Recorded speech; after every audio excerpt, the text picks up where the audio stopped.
देखिए, सबसे पहले अगर हम बात करें तो 20वीं शताब्दी की शुरुआत से पहले तक, 20वीं शताब्दी के शुरुआत से पहले तक होता क्या था कि जितने भी विद्वान हुआ करते थे, उन सब ने जो है गैसियस और मतलब वायव्य के आधार पर अपनी परिकल्पनाएं प्रस्तुत की। ठीक है, चैम्बरलिन एवं मोल्टन की यह पहली परिकल्पना थी जो इन चीज़ों से हट करके और ठोस कणों पर आधारित थी। ठीक है, तो सबसे पहले 1904 में ये दोनों अमेरिका के विद्वान थे, चैम्बरलिन और मोल्टन एक अमेरिकी विद्वान थे, और इन्होंने 20वीं शताब्दी के प्रारंभ में सन 1904 में अपनी परिकल्पना प्रस्तुत की। ठीक, अपना सिद्धांत दिया। ठीक है, और इनका सिद्धांत जो है ग्रहाणु सिद्धांत कहा जाता है। इनके सिद्धांत में इन्होंने बताया कि देखिए, सबसे पहले शुरुआत में एक तारा था, एक बहुत बड़ा तारा था, मतलब कि सूर्य था, और उसके बगल से एक तारा गुजरा। सूर्य मतलब एक तारा, बड़ा सा तारा एक तो पहले से था, उसके बगल से, ठीक है, उसके विपरीत दिशा से एक दूसरा तारा जो है कि गति करता हुआ गया, जिसकी वजह से उसमें जो है कि बहुत ज़्यादा ज्वारीय बल उत्पन्न हुआ, और उस ज्वारीय बल के फलस्वरूप सूर्य का कुछ भाग निकल करके बिखर गया। ठीक है, जैसे कि ये मान लीजिए कि सूर्य है, ठीक है, ये सूर्य था, और इनका कहना था कि देखिए, इसके बगल से एक तारा जो है कि इधर से गुजरा। ठीक है, दूसरा तारा इधर से ऐसे गति करता हुआ गया। ठीक है, तो हुआ क्या कि इस तारे की गति के कारण, इस तारे के पास से गुजरने के कारण, ठीक है, इसमें से कुछ वायव्य और ठोस कण पदार्थ निकले।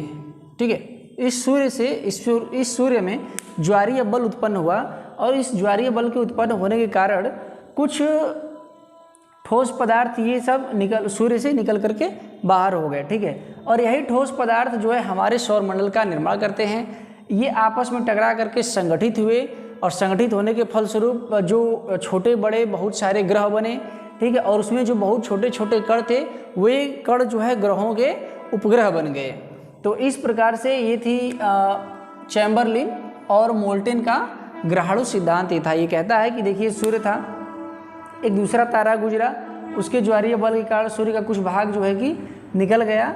ठीक है, और छोटे बड़े कई भागों में ये बट गया।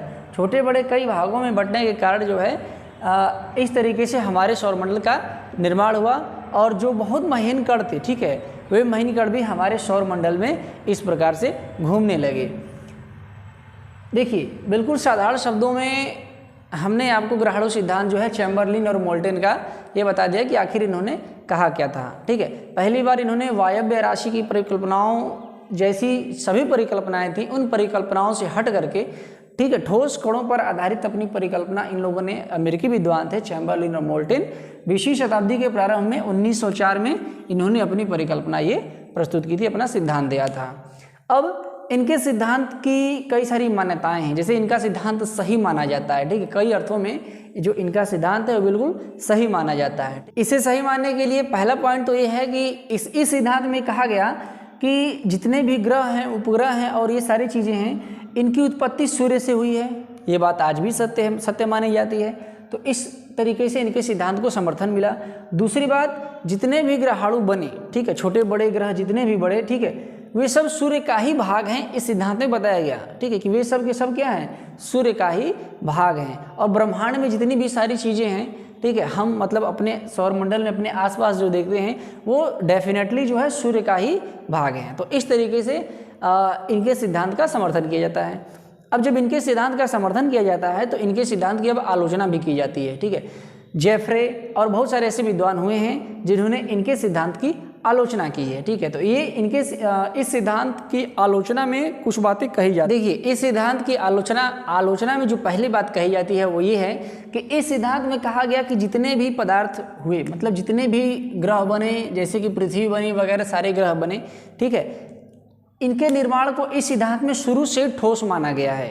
ये गलत है। ठीक है, क्योंकि हम जानते हैं कि जितने भी जैसे हमारी पृथ्वी है तो शुरू में क्या थी, स्टार्टिंग में हमारी पृथ्वी क्या थी, बिल्कुल तरल पदार्थ में थी, बिल्कुल उबल रही थी। ठीक है, तो इसमें कहा जाता, इसमें क्या है, इस सिद्धांत में ये बोला जाता है कि जितने भी पदार्थ हैं, जितने भी ग्रह हैं, वो शुरू से ही मतलब स्टार्टिंग से ही अपने क्या है, प्रारंभिक काल से ही ठोस रहे हैं। क्योंकि यह बात सत्य नहीं है। दूसरी बात, जेफ्रे भी इस सिद्धांत की आलोचना करते हैं। जैसे जेफ्रे की ज्वारीय परिकल्पना में क्या बोला गया, जेफ्रे की ज्वारीय परिकल्पना में ये बोला गया है कि देखिए जितने भी ग्रहाणु रहेंगे वो आपस में टकराएंगे, टकराने से क्या होंगे, वो आपस में उनका तापमान बढ़ेगा और वो सब फिर क्या हो जाएंगे, एकजुट हो जाएंगे। ठीक है, तो इस सिद्धांत में ऐसी कोई बात कही नहीं जाती है, इसलिए इस पॉइंट के आधार पर भी इस सिद्धांत की आलोचना की जाती है। इस सिद्धांत की आलोचना करते हैं। जैसे जेफ्रे के सिद्धांत में अभी हमने बताया कि जेफ्रे के सिद्धांत में ये बताया गया था कि जितने भी छोटे बड़े ग्रहाणु हैं, कण हैं, वो आपस में टकराएंगे, उनका तापमान बढ़ेगा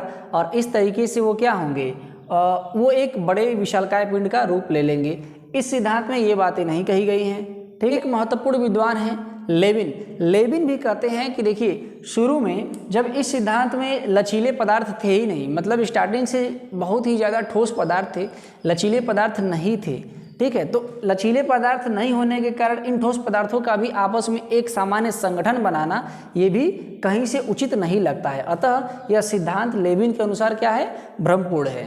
तो इस तरीके से ये सिद्धांत क्या है, चैम्बरलिन और मोल्टन का ग्रहाणु सिद्धांत वो भी हमने आपको बता दिया। और इसके ग्रहाणु सिद्धांत में इसके समर्थन में क्या क्या बातें थी और इसके विपरीत, मतलब इसके आलोचना में क्या क्या बातें कही जाती हैं, ये भी सारी चीज़ें भी हमने आपको जो है बता दी हैं। ठीक है, तो हमें ज़रूर बताइएगा कि आपको इस सिद्धांत में क्या उचित लगता है। ठीक है, अपना भी आप व्यू रखिएगा। धन्यवाद।